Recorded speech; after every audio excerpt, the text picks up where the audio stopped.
सूचना दिलेल्या आहेत. कायदा सुव्यवस्थेचा प्रश्न आहे. सुरेश कायदा सुव्यवस्थेचा प्रश्न आहे. सुरेश आभार. कार्यालयामध्ये मारहाण सुमित्रा पवार बीडच्या दौऱ्यात होत्या. धनंजय मुंडेंनी का रोखलं हे धनंजय मुंडेंना पत्रकारांनी विचारावं. मी त्या पत्रकार परिषदेमध्ये हजर होतो, त्यामुळं ह्या प्रश्नाचं उत्तर त्यांनी देणंच योग्य राहील. आणि सुमित्रा पवार यांची पत्रकार परिषद नाही, ते बरोबर आहे, ते सवाल बरोबर आहे. ते गुंडाळण्याचं काहीच कारण नव्हतं, कारण सुनेत्रा वहिनींनी भरपूर वेळ दिला होता पत्रकार परिषदेला. परंतु आता त्यांनी ते का वागले ह्याचं उत्तर मी देऊ शकत नाही.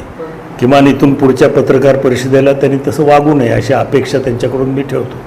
खासदार बजरंग सोनवणे आणि काही बैठकीमध्ये निदर्शनाला माझ्या तरी आलं नाही कुठल्याही प्रकारचा वादविवाद तिथं त्या ठिकाणी बजरंग सोनवणे असतील, खासदार आपले किंवा धनंजय मुंडे असतील यांच्यामध्ये झालेला नाही. 2 वेळा पत्रकारांना